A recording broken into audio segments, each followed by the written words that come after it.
धूप की प्रखर लपटें आंगन में बिछी सूखी मिट्टी को तपा रही थीं। पार्वती पसीने से तरबतर भारी भरकम लोहे की प्रेस से कपड़ों की सिलवटें मिटाने में जुटी थीं। उसके हाथों की नसें साफ दिखाई दे रही थीं, जो उम्र और कड़ी मेहनत की गवाही दे रही थीं। हे विधाता, यह तपस्या कब सफल होगी? घर में 2-2 जवान बेटियां हैं और छप्पर की मरम्मत के लिए फूटी कौड़ी भी नहीं है। ऊपर से इन दोनों के बीच का यह मनमुटाव मेरी हड्डियों को गलाए जा रहा है। पार्वती ने एक गहरी सांस ली और कोयले की आंच को थोड़ा और तेज किया। तभी घर के भीतर से खुरचने की आवाज आई। मीरा, पार्वती की बड़ी बेटी, रसोई की उबड़-खाबड़ जमीन पर घुटनों के बल बैठकर झाड़ू लगा रही थी। वह घर की वह रीढ़ थी जिसे कोई देख नहीं पाता था। सुबह के 4 बजे से उठकर पानी भरने से लेकर मोहल्ले के कपड़े सिलने में माँ की मदद करने तक मीरा का दिन बस काम की चक्की में पिसते हुए बीतता था। उसके होंठ प्यास से सूखे थे, पर उसने एक बार भी माँ से पानी नहीं मांगा, क्योंकि वह जानती थी कि माँ खुद धूप में जल रही है। तभी दरवाजे पर पायल की खनक हुई। चंचल, छोटी बेटी, रेशमी दुपट्टा ओढ़े अंदर दाखिल हुई। उसके चेहरे पर एक अजीब सी अकड़ और आंखों में तिरस्कार था। अरे ओ मीरा, अभी तक झाड़ू ही लग रही है।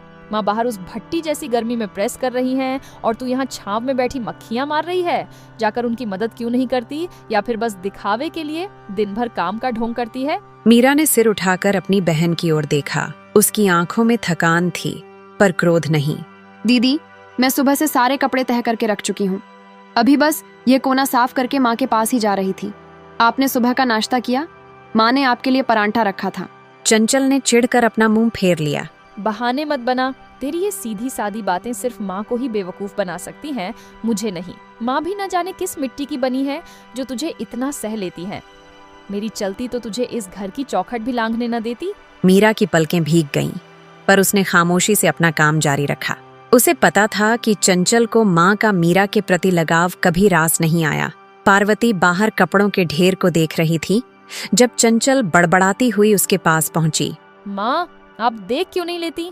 मीरा बस काम को टालने के नुस्खे जानती है। अगर मैं ध्यान न दूं तो यह दिन भर बस उन फटी पुरानी किताबों में मुंह गड़ाए बैठी रहेगी।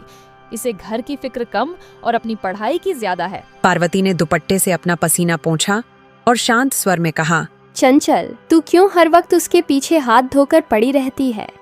वह मेरी संतान है और देख कितनी मेहनत से मेरा हाथ बंटाती है। अगर वह थोड़ा पढ़ लेती है तो इसमें बुरा क्या है? चंचल के चेहरे पर घृणा की लहर दौड़ गई। मेहनत? माँ, आप सच में अंधी हो गई हैं। वह सौतेली है और सौतेली कभी अपनी नहीं हो सकती। आप उसे सर पर चढ़ा लें, पर मेरे लिए वह हमेशा इस घर पर एक बोझ ही रहेगी। माँ का हक और इस घर की संपत्ति पर अधिकार सिर्फ मेरा है, समझी आप? पार्वती का दिल कांप उठा। उसने चंचल का हाथ थामने की कोशिश की। बेटी, रिश्ता खून का हो या ममता का, माँ के लिए दोनों बराबर होती हैं। मैंने कभी तुम दोनों में फर्क नहीं किया। भगवान साक्षी है, मैंने तुम्हें जो दिया वही उसे भी दिया। पर चंचल ने झटके से अपना हाथ छुड़ा लिया। यही तो आपकी सबसे बड़ी गलती है माँ। समानता वहाँ दी जाती है जहाँ हैसियत बराबर हो। मीरा ने रसोई की दीवार के पीछे खड़े होकर यह सब सुन लिया था। उसका कलेजा मुंह को आ गया। वह बिना कुछ कहे चुपचाप आटे की परात उठाने लगी। उसकी आंखों से गिरते आंसू सूखे आटे में समा रहे थे। वह मन ही मन सोच रही थी, क्या सौतेला होना ही मेरी नियति का सबसे बड़ा पाप है? मैंने तो कभी कुछ नहीं मांगा, फिर भी यह जहर क्यों? अगली सुबह का दृश्य और भी तनावपूर्ण था।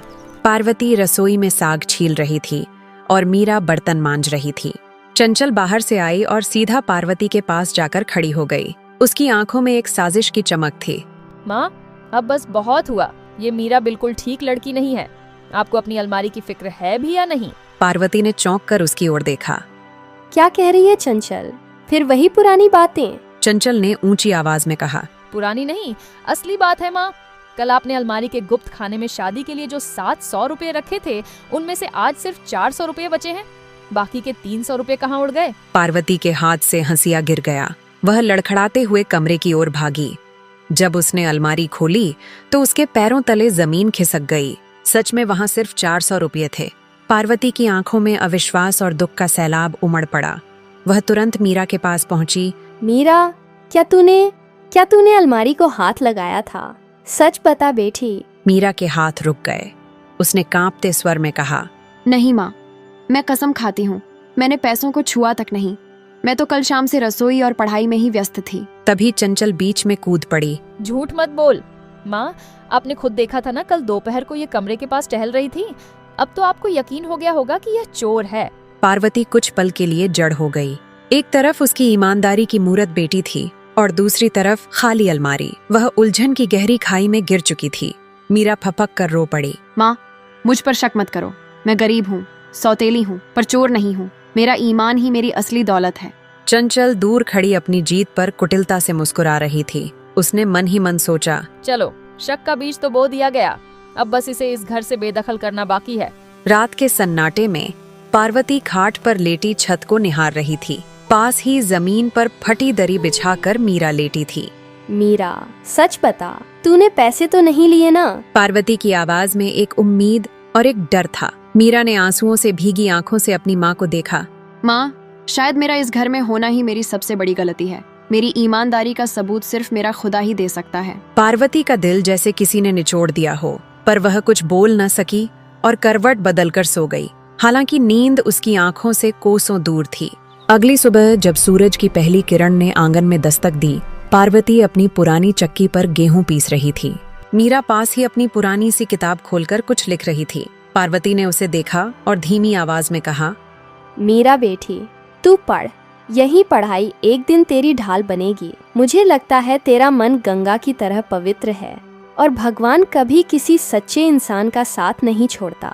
मीरा ने श्रद्धा से माँ की ओर देखा और कहा, हाँ माँ, मैं इतनी मेहनत करूंगी कि कोई मुझे फिर कभी चोर या अनपढ़ होने का ताना न दे सके। चंचल ने यह सुना और नफरत से अपनी नाक सिकोड़ते हुए घर के बाहर की ओर कदम बढ़ा दिए। उसका मकसद अब कुछ और ही था। गांव की सीमा पर बना वह पुराना बरगद का पेड़, जो अपनी झुकी हुई जटाओं के कारण दिन में भी डरावना लगता था, वहां की धूल भरी सड़क पर सन्नाटा पसरा हुआ था। चंचल अपनी ओढ़नी से चेहरा छिपाए दबे पांव वहां पहुंची। वहां पहले से ही सोहन खड़ा था, जो गांव का सबसे बड़ा आवारा और जुआरी माना जाता था। सोहन के चेहरे पर एक कुटिल मुस्कान थी और उसकी आंखों में केवल लालच था। तो चंचल, क्या इरादा है? शहर जाने के सपने तो बड़े ऊंचे देख लिए तुमने, पर उन सपनों को सच करने के लिए जेब में गरम नोट भी तो होने चाहिए। बिना पैसों के शहर की चकाचौंध तुम्हें धक्के मारकर बाहर निकाल देगी। सोहन ने बीड़ी का धुआं छोड़ते हुए कहा। चंचल ने चिढ़कर उसकी ओर देखा और अपने स्वर को धीमा रखते हुए बोली, पैसे का इंतजाम हो जाएगा सोहन, तुम बस अपनी मोटरसाइकिल तैयार रखना। माँ के पास अपनी शादी के समय के कुछ पुश्तैनी गहने हैं। वे गहने अब मेरे ही तो काम आएंगे। उन्हें बेचकर जो रकम मिलेगी उससे हम शहर में ऐश करेंगे और वापस कभी इस धूल भरी जिंदगी में नहीं आएंगे। सोहन ने एक ठहाका लगाया और बोला, वाह, तुम तो सच में बड़ी खिलाड़ी निकली। अपनी ही माँ के गहनों पर हाथ साफ करने का जिगर चाहिए। ठीक है, जैसे ही माल हाथ लगे मुझे खबर कर देना। दोनों वहां से अलग दिशाओं में निकल गए, पर उनके पीछे छोड़ गए विनाश की एक अदृश्य योजना। उस रात घर में अजीब सी खामोशी छाई हुई थी। आसमान में बादलों की लुकाछिपी चल रही थी और हवा में एक उमस भरी गर्मी थी। पार्वती और मीरा दिन भर की थकान के बाद गहरी नींद में सो रही थीं। मीरा के पास उसकी पुरानी किताबें बिखरी पड़ी थीं, जो उसके संघर्ष और सपनों की मूक गवाह थीं। चंचल अपनी खाट पर लेटी जाग रही थी। उसकी धड़कनें तेज थीं, पर इरादे फौलाद की तरह सख्त। आधी रात के करीब जब सारा गांव निद्रा के आगोश में था, चंचल धीरे से उठी। उसने अपनी सैंडल हाथ में ले ली ताकि चलने की आहट न हो। वह दबे पांव माँ के कमरे की ओर बढ़ी। अलमारी का वह पुराना ताला, जो बरसों की जंग खा चुका था, चंचल के हाथों की चालाकी के सामने हार गया। उसने धीरे से लकड़ी का वह भारी दरवाजा खोला। भीतर एक मखमली कपड़े में लिपटे हुए पार्वती के सोने के कंगन और एक भारी हार रखा था। यह वही गहने थे जिन्हें पार्वती ने अपनी बेटियों के भविष्य के लिए सहेज कर रखा था। चंचल ने बिना किसी हिचकिचाहट के उन्हें निकाला और अपने दुपट्टे के एक कोने में कसकर बांध लिया। उसके चेहरे पर एक पल के लिए भी ग्लानि का भाव नहीं आया, बल्कि उसकी आंखों में तो आने वाले विलासिता भरे जीवन की चमक थी। वह वापस अपनी खाट पर आकर लेट गई, जैसे कुछ हुआ ही न हो। अगली सुबह का सूरज अपने साथ एक काला सच लेकर आया। जब पार्वती पूजा के लिए तैयार होने गई और अपनी अलमारी खोली तो उसकी चीख निकल गई। हे नारायण, मेरा सब कुछ लुट गया। मेरे गहने कहाँ गए? पार्वती की आवाज सुनकर मीरा रसोई से दौड़ती हुई आई। क्या हुआ माँ? आप ऐसे चिल्ला क्यों रही हैं? मीरा ने घबराकर पूछा। पार्वती ने कांपते हुए हाथ अलमारी की ओर फैलाए। देख मीरा, मेरे गहने गायब हैं। किसी ने मेरी पूरी जिंदगी की कमाई पर हाथ साफ कर दिया। अब मैं तुम दोनों की शादी कैसे करूंगी? हमारा गुजर बसर कैसे होगा? उसी समय चंचल भी बाहर से आई। उसके चेहरे पर एक बनावटी हैरानी थी। क्या गहने चोरी हो गए? क्या गहने चोरी हो गए? माँ, इस घर में तो हमारे अलावा कोई बाहरी आता जाता भी नहीं है। यह तो घर के ही किसी भेदी का काम लगता है। चंचल की आंखों में एक तीर जैसा निशाना था जो सीधे मीरा की ओर था। मीरा सन्न रह गई। उसने भर्राए गले से कहा, दीदी, आप क्या कहना चाहती हैं? कल रात से मैं घर से बाहर कदम तक नहीं रखा। चंचल ने एक तिरस्कार भरी हंसी हंसी और बोली, तो क्या गहने खुद चलकर बाहर चले गए? माँ, आपने कल ही तो देखा था कि यह कैसे पैसों के लिए बहाने बना रही थी। जिसे पढ़ाई के लिए शहर जाना हो और बड़ी बड़ी बातें करनी हो, उसे पैसों की जरूरत तो होगी ही। कल पैसे गायब हुए, आज गहने। अब तो सब साफ है। पार्वती की आंखों में संदेह के आंसू थे। वह मीरा के पास गई और उसके कंधे पकड़कर झकझोरने लगी। मीरा, सच बता दे बेटी, क्या तूने ऐसा किया?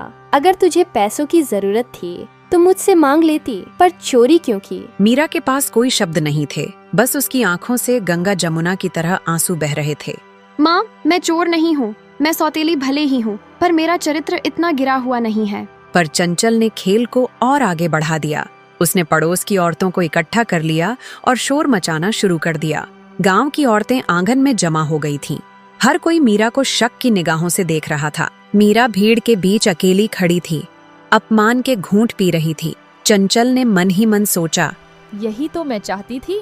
अब पूरे गांव की नजर में तू एक कलंकित चोर बन चुकी है मीरा। अब कोई तेरी पढ़ाई या तेरी ईमानदारी पर यकीन नहीं करेगा। उस दोपहर चंचल गांव से बाहर सोहन के साथ निकल गई। वे दोनों शहर के एक पुराने सुनार की दुकान पर पहुंचे। चंचल ने बड़ी बेबाकी से गहने सुनार की मेज पर रख दिए। इनकी सही कीमत लगाओ लाला, हमें पैसों की सख्त जरूरत है। चंचल ने अधिकार के साथ कहा। सुनार ने गहनों की परख की और उन्हें कुछ 1000 रुपयों की गड्डियां थमा दी। शहर के बाजार में चंचल और सोहन ने जमकर फिजूल खर्ची की। उन्होंने महंगे पकवान खाए, नए कपड़े खरीदे और शहर की चकाचौंध का मजा लिया। सोहन ने चंचल की तारीफ करते हुए कहा, तू तो सच में कमाल की लड़की है चंचल। अब हमारे पास इतने पैसे हैं कि हमें किसी की परवाह करने की जरूरत नहीं। चंचल मुस्कुराई, पर उसके मन में एक डर भी था कि कहीं यह सुख जल्दी खत्म न हो जाए। शाम को जब वह वापस गांव लौटी तो उसने अपने नए सामान को घर के पीछे झाड़ियों में छिपा दिया। घर के अंदर का माहौल अभी भी मातम जैसा था। पार्वती कोने में बैठी अपनी किस्मत को कोस रही थी और मीरा खामोशी से अपना काम कर रही थी। पर उसके चेहरे पर अब एक दृढ़ संकल्प था। वह जानती थी कि उसे अपनी बेगुनाही साबित करने के लिए कुछ बड़ा करना होगा। रात के अंधेरे में मीरा ने अपनी फटी हुई किताबों को समेटा और खुद से वादा किया, ये आंसू मेरी कमजोरी नहीं, मेरी ताकत बनेंगे। मैं दिखा दूंगी कि एक सौतेली बेटी भी कुल का नाम रोशन कर सकती है। उधर चंचल अपनी जीत के नशे में चूर थी। उसे अंदाजा भी नहीं था कि पाप का घड़ा एक दिन जरूर भरता है। दोपहर की तपिश अब अपने चरम पर थी, जैसे सूरज गांव की मिट्टी से जीवन का आखिरी कतरा भी सोख लेना चाहता हो। मीरा अपने माथे से पसीना पोंछती हुई गांव के पुराने स्कूल की ओर बढ़ रही थी। उसके हाथों में वे पुरानी किताबें थीं, जिनके पन्ने पीले पड़ चुके थे, पर उनमें छिपा ज्ञान मीरा के लिए किसी दिव्य ज्योति से कम नहीं था। रास्ते में गांव के लोग उसे देखकर कानाफूसी कर रहे थे। मीरा के कदम एक पल के लिए डगमगाए, उसकी आंखों में आंसू छलक आए, पर उसने अपना सिर नहीं झुकाया। उसने मास्टर जी की उन बातों को याद किया जो उन्होंने पिछली शाम कही थीं। मीरा बेटी, कीचड़ में ही कमल खिलता है। ये दुनिया सिर्फ उगते सूरज को सलाम करती है। आज जो पत्थर मार रहे हैं, कल वहीं तेरे स्वागत में फूल बिछाएंगे। मीरा ने गहरी सांस ली और स्कूल की टूटी हुई दहलीज पार कर गई। वहां मास्टर जी अपनी पुरानी ऐनक ठीक करते हुए उसका इंतजार कर रहे थे। उन्होंने मीरा की लगन को देखा था और वे जानते थे कि इस लड़की के भीतर एक अफसर बनने का जुनून अंगदाइयां ले रहा है। उधर गांव के दूसरे कोने में एक घने नीम के पेड़ के नीचे चंचल और सोहन के बीच तीखी बहस चल रही थी। शहर में ऐश मौज करने के चक्कर में गहनों से मिली सारी रकम पानी की तरह बह चुकी थी। सोहन की आंखों में अब वह प्यार नहीं बल्कि एक हिंसक लालच था। देख चंचल, मुझे बेवकूफ मत बना। वे पैसे तो 2 दिन में ही खत्म हो गए। अब मुझे और रुपयों की जरूरत है। जुए का कर्ज सिर पर चढ़ा है और अगर मैंने पैसे नहीं चुकाए तो वे लोग मेरी खाल उधेड़ देंगे। तूने कहा था कि तू इंतजाम करेगी, अब कहाँ से लाएगी? सोहन ने चंचल का हाथ मरोड़ते हुए कहा। चंचल के चेहरे पर डर और दर्द की लकीरें उभर आईं।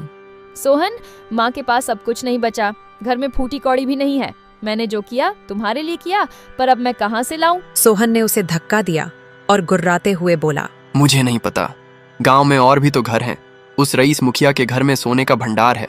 अगर तूने आज रात वहां हाथ साफ नहीं किया तो याद रखना, मैं गांव वालों को बता दूंगा कि तेरी माँ के गहने असल में किसने चुराए थे। चंचल सन्न रह गई।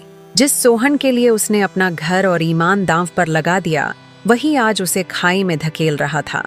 शाम ढलते ही गांव के चौपाल पर एक बड़ी सभा जुटी थी। मास्टर जी ने गांव के सभी युवाओं का एक विशेष परीक्षण लिया था, जिसका परिणाम आज घोषित होना था। गांव के मुखिया और कई गणमान्य लोग वहां उपस्थित थे। भाइयों और बहनों, शिक्षा ही वह एकमात्र रास्ता है जो हमारे गांव की किस्मत बदल सकता है। मैंने पिछले हफ्ते एक परीक्षा आयोजित की थी और मुझे यह बताते हुए गर्व हो रहा है कि एक छात्रा ने 100% अंक प्राप्त किए हैं। उसका नाम है मीरा। जैसे ही मास्टर जी ने मीरा का नाम लिया, पूरे चौपाल पर सन्नाटा छा गया। जो लोग अभी तक मीरा को चोर और कुलच्छनी कह रहे थे, उनके मुंह खुले के खुले रह गए। मीरा धीमी गति से मंच की ओर बढ़ी। उसकी आंखों में आत्मसम्मान की एक नई चमक थी। मुखिया जी ने उसे पुरस्कृत करते हुए कहा, बेटी, हमें तुझ पर गर्व है। तेरी मेहनत ने साबित कर दिया कि इल्जाम किसी के चरित्र को मैला नहीं कर सकते। मीरा ने पुरस्कार लिया और अपनी माँ पार्वती की ओर देखा, जो भीड़ के एक कोने में खड़ी अपनी आंखों से गर्व के आंसू पोंछ रही थीं। पर चंचल वहां कहीं नहीं थी। वह अंधेरे के साये में एक नया और खतरनाक पाप बुन रही थी। रात के दूसरे पहर में, जब चंद्रमा बादलों के पीछे छिप गया था, चंचल दबे पांव मुखिया जी के बड़े मकान की पिछवाड़े वाली दीवार के पास पहुंची। उसके हाथ कांप रहे थे और दिल की धड़कन किसी नगाड़े की तरह बज रही थी। उसने एक खिड़की को धीरे से सरकाया और अंदर दाखिल हो गई। कमरे के भीतर एक भारी संदूक रखा था, जिस पर पीतल का बड़ा सा ताला लटका था। चंचल ने एक नुकीले औजार से ताला खोलने की कोशिश की। बस कुछ पल और, फिर मेरे पास इतने पैसे होंगे कि मैं इस नरक से भाग जाऊंगी। उसने बुदबुदाते हुए सोचा। पर तभी अचानक कमरे की बत्ती जल गई। कौन है वहाँ? मुखिया जी की पत्नी की आवाज गूंजी। चंचल घबराकर पीछे हटी। उसका पैर एक पीतल के लोटे से टकराया और जोर की आवाज हुई। वह बिना कुछ सोचे समझे खिड़की से कूदकर बाहर भागी। चोर, चोर, पकड़ो उसे! पीछे से शोर मचने लगा। गांव के लोग मशालें लेकर बाहर निकल आए। चंचल झाड़ियों के बीच छिपती हुई, कांटों से अपने कपड़े फाड़ती हुई किसी तरह अपने घर के पिछले दरवाजे तक पहुंची और अंदर घुसकर हाँफने लगी। अगली सुबह का माहौल और भी तनावपूर्ण था। गांव में खबर फैल गई कि मुखिया जी के घर चोरी का प्रयास हुआ है। शक की सुई फिर से मीरा की ओर मोड़ने की कोशिश की गई, पर इस बार मास्टर जी और मुखिया जी मीरा के ढाल बनकर खड़े थे। नहीं, मीरा रात भर अपनी किताबों के साथ मेरे पुस्तकालय में थी। वह वहां से हिल तक नहीं सकती। मास्टर जी ने स्पष्ट स्वर में कहा। अब सबकी निगाहें चंचल की ओर मुड़ने लगीं, जो सुबह से ही बीमार होने का बहाना बनाकर कमरे में छिपी थी। पार्वती के मन में एक गहरा संदेह घर करने लगा था। उसने देखा था कि चंचल के कपड़े फटे हुए थे और उसके पैरों में ताजी खरोंचें थीं। माँ का दिल टूट चुका था। उसे समझ आ गया था कि उसने जिस फूल को अपनी कोख से जन्म दिया, वह कांटा बन चुका है और जिसे उसने पराया समझा, वही चंदन की तरह महक रही है। मीरा अपनी पढ़ाई में जुटी थी। उसे अब किसी के प्रमाण की आवश्यकता नहीं थी। उसने शहर के बड़े कोचिंग संस्थान की प्रवेश परीक्षा की तैयारी शुरू कर दी थी, क्योंकि मास्टर जी ने उसे बताया था कि उसे छात्रवृत्ति मिल सकती है। उधर सोहन अब चंचल के लिए काल बन चुका था। वह बार बार उसे धमकी दे रहा था। तू बच गई कल रात, पर अगली बार नहीं बचेगी। मुझे कल तक 5,000 रुपये चाहिए, वरना अंजाम बुरा होगा। चंचल की आंखों के सामने अंधेरा छा गया। उसे अपनी बहन मीरा से नफरत तो थी ही, पर अब उसे अपनी जिंदगी खत्म होती नजर आ रही थी। उसने सोचा था कि वह मीरा को बर्बाद कर देगी, पर यहाँ तो वह खुद ही अपने बुने हुए जाल में फंसती जा रही थी। मौसम फिर से बदलने लगा था। काली घटाएं घिर आई थीं, जैसे किसी बड़े तूफान की दस्तक दे रही हों। मीरा के संघर्ष की कहानी अब गांव की सीमाओं को पार कर शहर तक पहुंचने वाली थी, जबकि चंचल का पाप का घड़ा लबालब भर चुका था। पार्वती ने उस रात एक बड़ा फैसला लेने की ठान ली थी, जो दोनों बेटियों की तकदीर बदल कर रख देने वाला था। आसमान में उमड़ते काले बादलों ने जैसे पूरे गांव को अपने आगोश में ले लिया था। बिजली की कड़कड़ाहट और ठंडी हवाओं ने उस आने वाले तूफान का संकेत दे दिया था, जो सिर्फ मौसम का नहीं, बल्कि इस परिवार की नियति का भी था। पार्वती ने आज अपने भीतर की ममता को पत्थर बना लिया था। उसने चंचल के कमरे की तलाशी ली और उसे वह फटा हुआ दुपट्टा मिल गया जिसका टुकड़ा मुखिया जी के घर की खिड़की में अटका मिला था। पार्वती की आंखों से आंसू नहीं बल्कि पश्चाताप की आग बरस रही थी। उसने मीरा को पास बुलाया और उसके सिर पर हाथ रखकर कहा, बेटी, मैंने तुझे पहचानने में भूल की। तूने अपमान सहा, कलंक सहा, पर अपनी पढ़ाई और सच्चाई को नहीं छोड़ा। आज तू शहर जा, मास्टर जी ने तेरे लिए बस का इंतजाम किया है। यहाँ की चिंता मत कर, अब मैं अपनी आंखों पर बंधी पट्टी खोल चुकी हूँ। मीरा ने माँ के पैर छुए और भारी मन से अपना छोटा सा झोला लेकर बारिश में भीगते हुए बस स्टैंड की ओर निकल गई। उसे नहीं पता था कि यह विदाई उसे एक नई पहचान की ओर ले जा रही है। पीछे घर में पार्वती ने चंचल को उसकी चोरी और धोखे के लिए जमकर फटकारा, पर चंचल की आंखों में अब पछतावा नहीं बल्कि विद्रोह की ज्वाला थी। वह उसी रात सोहन के साथ गांव छोड़कर भाग गई, यह सोचकर कि शहर की अंधेरी गलियां उसे पुलिस और बदनामी से बचा लेंगी। समय का पहिया अपनी गति से घूमता रहा। 1 साल, 2 साल और देखते देखते 5 साल बीत गए। गांव की सूरत बदल चुकी थी, पर पार्वती की आंखों का इंतजार नहीं बदला था। मीरा ने शहर में दिन रात एक कर दिए थे। उसने कभी 2 वक्त की रोटी खाई तो कभी सिर्फ पानी पीकर रातें गुजारी, पर अपनी किताबों से नाता नहीं तोड़ा। उसने अपनी छात्रवृत्ति का एक एक पैसा अपनी पढ़ाई और तैयारी में लगाया। दूसरी ओर चंचल और सोहन शहर के अपराध जगत की छोटी मछलियां बन चुके थे। चंचल ने लालच के वश में आकर कई घरों में चोरियां की और ठगी के जाल बुने। उसे लगता था कि वह कानून से बड़ी है, पर पाप का घड़ा अब लबालब भर चुका था। शहर की पुलिस एक ऐसे गिरोह की तलाश में थी जिसने हाल ही में एक बड़े व्यापारी के घर 60 लाख रुपयों के गहने और नकदी पर हाथ साफ किया था। इस गिरोह की मास्टरमाइंड कोई और नहीं बल्कि अपनी पहचान बदलकर रह रही चंचल ही थी। एक सुबह गांव के शांत वातावरण में अचानक सायरन की गूंज सुनाई दी। धूल उड़ाती हुई पुलिस की 3 गाड़ियां गांव के मुख्य चौराहे पर आकर रुकीं। गांव वाले अपने घरों से बाहर निकल आए, यह देखने के लिए कि आखिर माजरा क्या है। पहली गाड़ी से एक कड़क वर्दी पहनी महिला अधिकारी उतरी, जिनकी आंखों में गजब का आत्मविश्वास और चेहरे पर न्याय का तेज था। यह कोई और नहीं बल्कि मीरा थी, जो अब जिले की नई डीएसपी बन चुकी थी।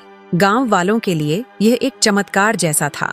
वही मीरा जिसे कभी चोर कहकर अपमानित किया गया था, आज वर्दी में न्याय करने आई थी। पार्वती की आंखों से गर्व के आंसू बहने लगे जब उसने अपनी बेटी को इस रूप में देखा। लेकिन मीरा यहाँ सिर्फ स्वागत कराने नहीं आई थी। उसे गुप्त सूचना मिली थी कि सोहन और चंचल का गिरोह गांव के पास बने उस पुराने खंडहर में छिपा हुआ है, जहां वे लूट का माल आपस में बांटने वाले थे। मीरा ने अपनी टीम के साथ खंडहर को चारों तरफ से घेर लिया। सोहन, चंचल, बाहर आ जाओ, तुम चारों तरफ से घिर चुके हो। मीरा की बुलंद आवाज खंडहर की दीवारों से टकराकर गूंजी।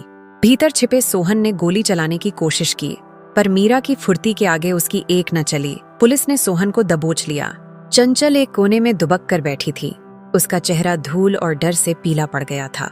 जब मीरा उसके सामने पहुंची तो चंचल की नजरें उसके कंधों पर चमकते हुए सितारों और वर्दी पर टिक गईं। चंचल के गले से आवाज तक नहीं निकल रही थी। मीरा ने शांत पर कठोर स्वर में कहा, नहीं चंचल, इस समय मैं तुम्हारी बहन नहीं बल्कि इस राज्य की एक पुलिस अधिकारी हूँ। तुमने सिर्फ गहने नहीं चुराए, तुमने माँ का भरोसा और गांव का मान भी चुराया है। कानून की नजर में हर अपराधी बराबर होता है, चाहे वह अपना हो या पराया। मीरा ने अपने हाथों से चंचल की कलाई में हथकड़ी पहनाई।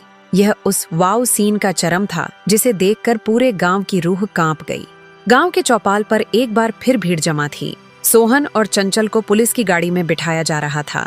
पार्वती भीड़ के आगे खड़ी थी। चंचल ने रोते हुए अपनी माँ की ओर देखा, जैसे माफी मांग रही हो, पर पार्वती ने अपना चेहरा फेर लिया। उसने मीरा की ओर देखा और कांपते हुए स्वर में कहा, बेटी, आज तूने साबित कर दिया कि सौतेली कोख नहीं बल्कि संस्कार और मेहनत ही इंसान को बड़ा बनाती है। मुझे माफ कर दे कि मैंने तुझे समझने में इतनी देर कर दी। मीरा ने अपनी माँ को गले लगाया और कहा, माँ, इसमें आपका कोई दोष नहीं था। परिस्थितियाँ और गलत संगत इंसान को अंधा बना देती हैं। आज मैंने अपना फर्ज पूरा किया है। गांव वालों ने मीरा पर फूलों की बारिश की और मीरा बेटा जिंदाबाद के नारे लगाए। वह लड़की जिसे कभी 200 रुपयों की चोरी के लिए घर से निकालने की बात की गई थी, आज गांव की रक्षक बनकर लौटी थी। जेल की सलाखों के पीछे बैठी चंचल अब अपनी तकदीर पर रो रही थी। उसे सोहन की उन बातों की याद आ रही थी जिन्होंने उसे विनाश के रास्ते पर धकेला था। उसे वे दिन याद आए जब वह मीरा की किताबों को कचरा समझती थी। आज वही किताबें मीरा की ढाल बन गई थीं और चंचल का लालच उसकी बेड़ियां। उधर गांव में मीरा ने अपने पहले वेतन से गांव के स्कूल की मरम्मत करवाई और एक पुस्तकालय बनवाया ताकि भविष्य में कोई और मीरा अपनी गरीबी या सौतेलेपन के कारण शिक्षा से वंचित न रहे। गांव की वह तपती मिट्टी जो कभी संघर्ष की गवाह थी, आज सफलता की खुशबू से महक रही थी।